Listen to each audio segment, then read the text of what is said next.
Hello everybody, it's Low Battery from Women Like That Before and After show, and I was trying to think of a video to upload today, and the first one I could think of was the scariest moment I had the last time I was locked up.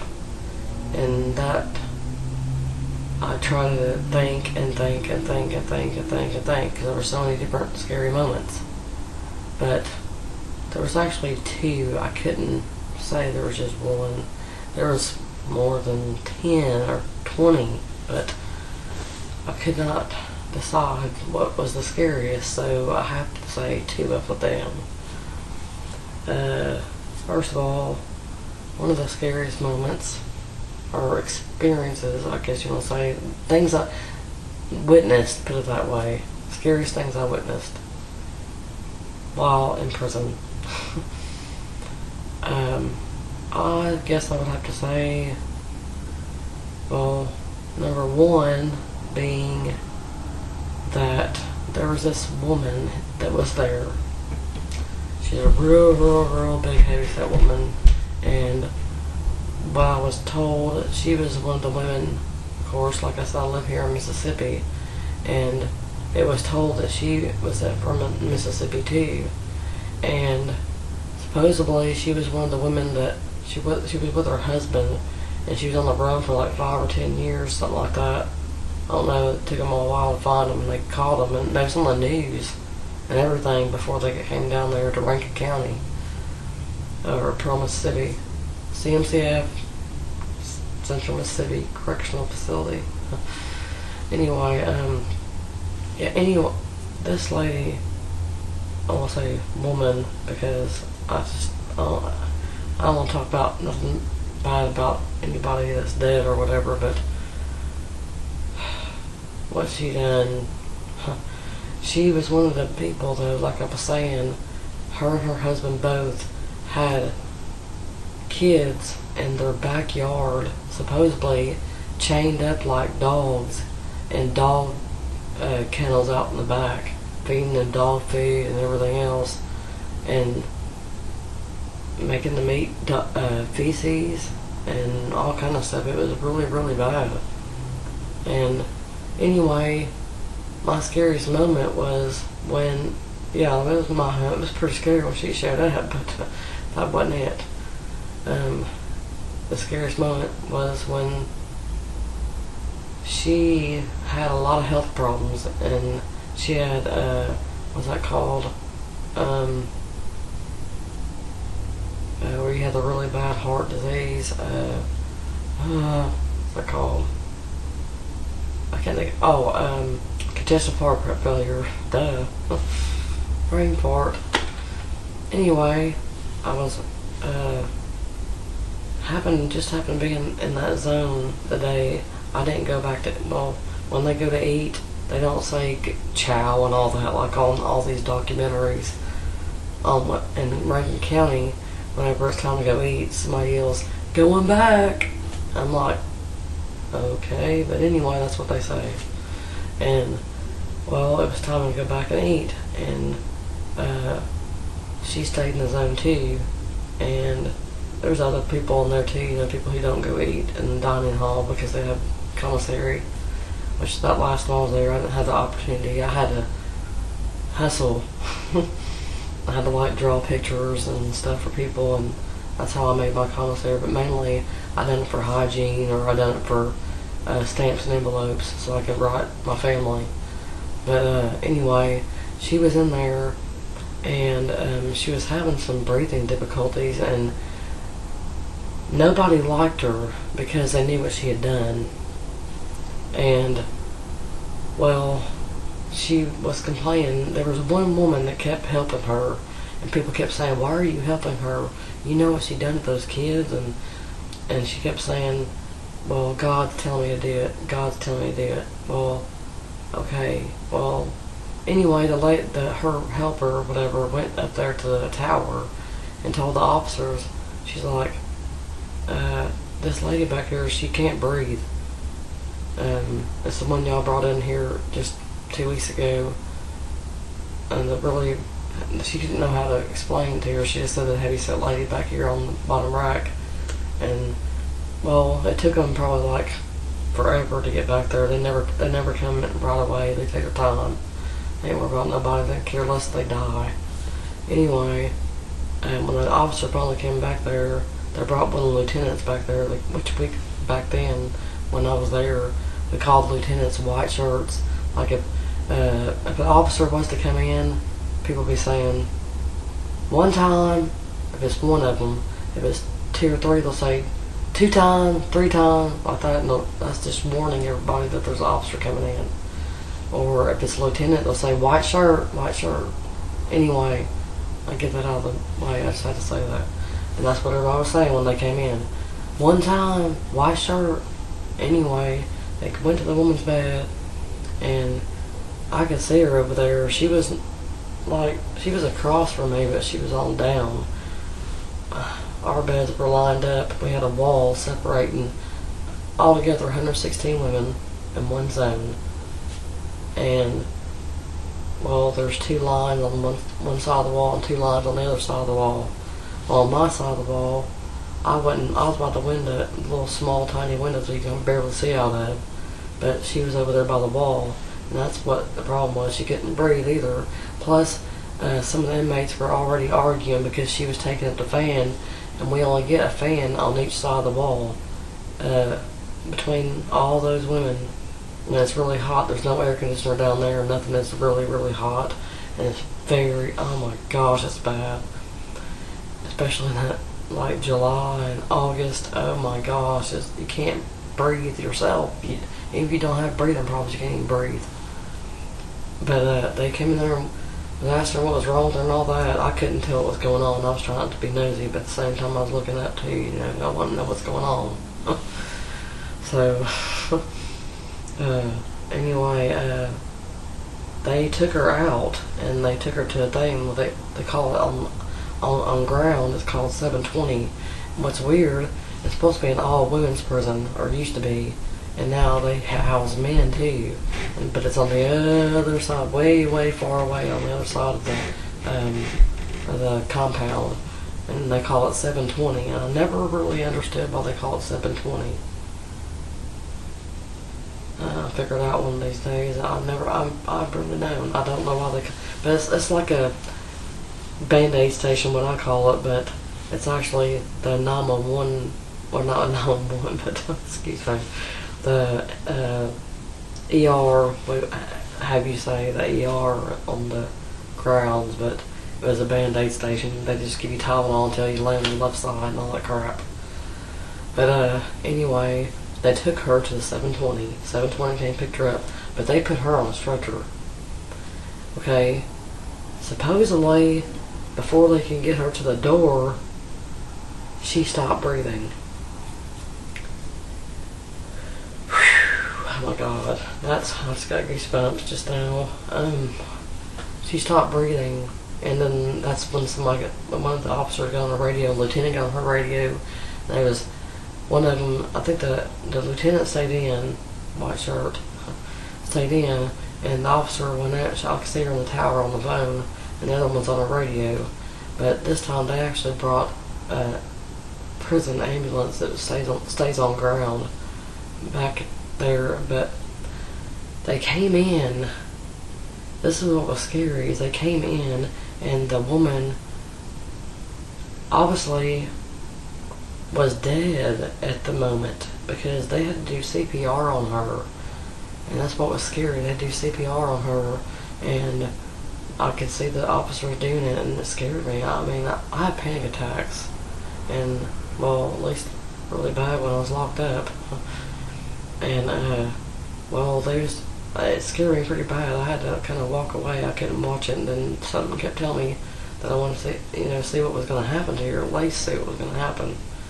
So, anyway, I went back up there again, and they said that they couldn't resuscitate her, and then some other man, I think he's the doctor from that 720 clinic or something, and he came in there, and I think he used those things, because I walked away. I heard they was getting the, what do you call it, defibrillator or whatever. If I'm saying it right, I'm sorry if I'm saying it wrong, but they got that, and I could hear something going off, and I was like, oh my God, what is going on? Supposedly she came back, and she was okay or whatever, and she was even remembered everything. Well, they took her to 720, and when an inmate goes to 720, you don't never know if they're going off ground. You don't know what happens if they come back, and when they come back, you don't never know anything. The officers won't tell you nothing unless they're one of them officers that don't give a crap, and they'll tell you anything you want to know. Most of them are paid off anyway down there, and all them officers are crooked and everything. But what I was trying to say is, this was what was messed up, because I heard what she told the lady. She came back that night.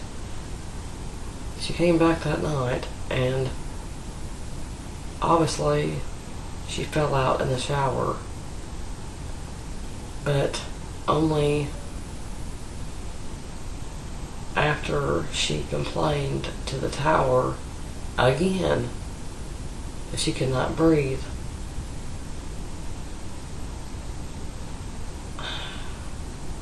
Okay, nobody can tell nobody's fate or nothing like that. I'm just wondering if that was the way she was supposed to die because of what she done. I mean, I can't really say or nothing like that. I can't judge nobody, that's for sure, because I don't want nobody judging me. But this woman, she done terrible things, really, really bad things. But anyway, let me wrap it up a little bit more. She fell out in the shower, and obviously they brought her back, though. Whenever 720 people came back again, they brought her back. But I was told, after we didn't see her for about a week, after they came and got her, and they took her to the hospital this time, off ground. And when they took her to the hospital, supposedly she was pronounced dead before she got to the hospital, and she died. So everybody was saying different stories. They were saying that it's because mainly they didn't know what they was doing, which they don't know what they're doing at that clinic. They don't. They really, really don't, y'all. They'd let you die. They really would die. They'd let you die. I'm sorry, but it was really, really something to see and experience, and just, it was disturbing. And I knew what she had done too at the same time, and it just like, what are you supposed to think, you know? Are you supposed to, you know, I mean, I don't want nobody to die. I wouldn't want nobody to die. That was just a scary moment. But the second one I was trying to, and there's other ones, I'll probably tell them later on. Others, I got plenty stuff to talk about.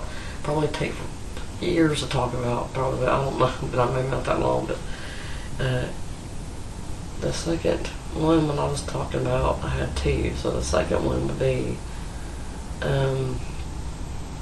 let's see, the second one would be, let's see, I'm trying to think which one that would be, because there were so many different times. The second one,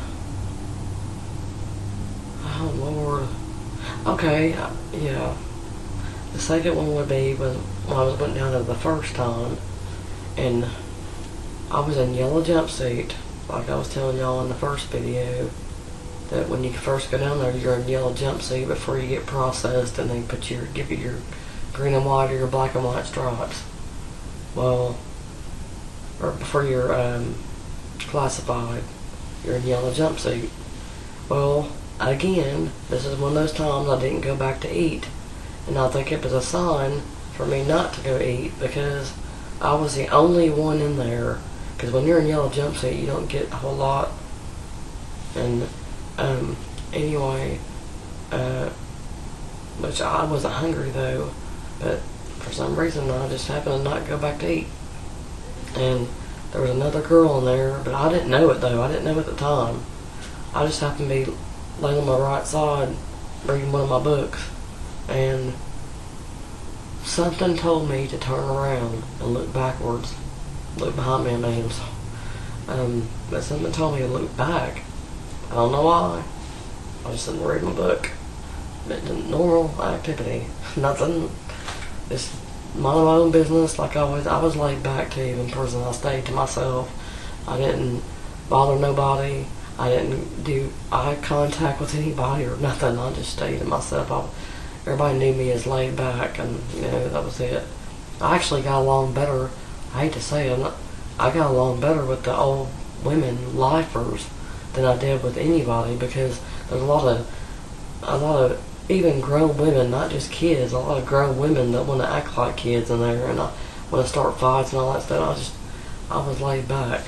But anyway, I was just laying there, and I just happened to look back, and I seen this. It was a new girl too. She hadn't been there for not even a week and 2 days, maybe, I think.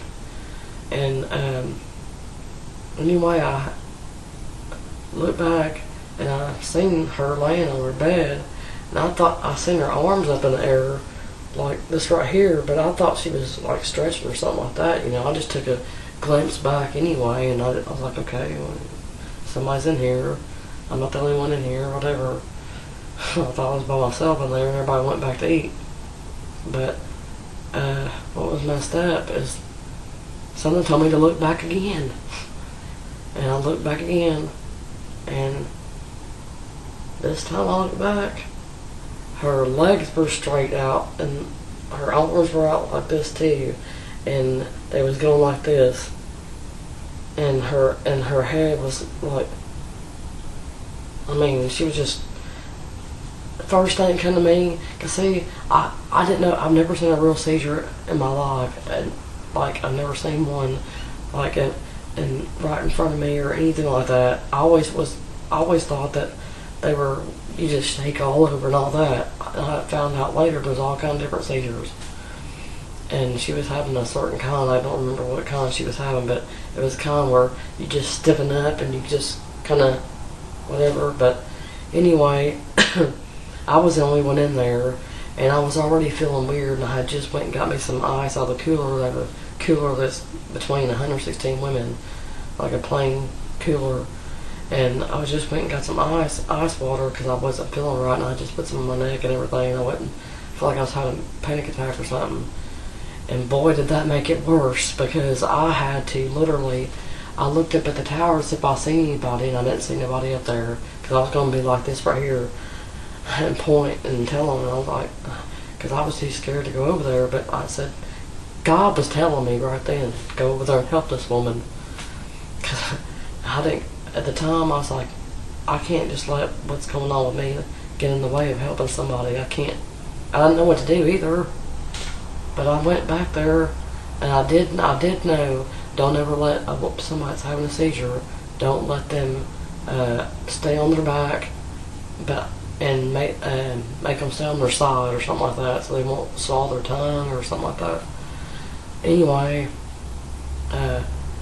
I went over there, and this woman was really big, she's heavy and everything, so I couldn't do a whole lot, and I was having a panic attack. I started having a panic attack at the same time, because I was freaking out because this woman's having a seizure, because I saw her up close, and this is something I never knew could happen, and I happened to notice it myself. The first time I see one in my life in person, I see something like this. She had blood coming from her eyes, because first I looked at her shirt. I thought she bit her tongue, because they say you can bite your tongue when you have a seizure. Well, it didn't come from her biting her tongue. It came from her eyeballs, because I looked up at her eyes. They was rolled back you couldn't even see her, your regular, your eyes, whatever. All you could see was the white part, and there was blood, and you could see there was stains of blood coming down her eye. Well, I was like, oh my God. I mean, my heart felt like it was going to stop. I was having a panic attack. I didn't know what to do. I felt like I was about to faint. And nobody was in there being her. The only thing I knew to do was try to push her as much as I could to the side and grab pillows. I didn't care if there was somebody else's pillow or not. And they might beat my butt when they get back, whatever. I don't care. But I was trying to help her. So I was trying to grab pillows and everything and put them on the side behind her because she was so heavy. But I was trying to make sure she didn't fall off her bed or anything. I didn't know what to do but keep her on her side. And then I just shot up there real fast to the tower, and I banged on it real hard because they act like you don't even exist when you go up there and ask for anything. But I was sitting there banging and banging and banging. I was like, "Hey, this woman's having a seizure." And they looked at me like, "Huh?" I was like, "This girl back here is having a seizure." I said, "Look, look." And they just sitting there again. And finally, the other one that was sitting beside her got it. She's like, okay, I'll call 720. I said, "Can you please call 720? Because sometimes they'll say they'll call them and they don't. And I said, "Could you please call 720 for her?" And she said, "Yes, ma'am, I will." And she said, make sure she try. I said, "I have her on her side. I'm going back over there until everybody comes back." So I went back there, and thank God, not even probably a minute, not even a whole minute later, everybody came back in from going to eat. And that's when the people that was around her started helping more, and I had to go back to my bed. My rack, what they call it, because ain't no bed in prison. There will never be no bed. I'll tell you that right now. You'll be far from a bed when you go to prison. You'll be on a solid steel. Just like when the sergeants come in and ride that steel. They say they want to do when they're about to do a shakedown, ride that steel. That means get on your rack and stay on it. But anyway, yeah, that was pretty scary moments. And you know what? I'm going to throw another one in. It's pretty quick anyway because what happened was fast, very fast, right in front of my face. I saw a girl get shanked with a freaking chicken bone. Yes, a chicken bone. She got shanked with a chicken bone. She got cut all the way down from here, all the way down to here, and there was blood everywhere, all over the freaking floor, all over that woman, all over the other girl, and supposedly the one she cut had AIDS, and I'm glad I wasn't like blood on her or anything, and supposedly it wasn't on anybody else, but they had three whole racks were covered in blood at the ends of them, and they had to redeal them and all. They had to do all kind of stuff to them. But yes, I had to throw that one in because that was in my head the whole time I've been sitting here talking. But yeah, that one, they use just about anything they can get a hold of now, and now they get more stuff in by having somebody bring it in for them or something. I mean, they can get anything in Rankin County, and they do shakedown, and it's still going to be there somewhere. But yes, saw a girl get shanked with a chicken bone, and you only get chicken every other Thursday night. You get chicken, and what they call it is chicken on crack, because it looks like literally a tiny piece of chicken, and it's a leg and a thigh. That's chicken on crack.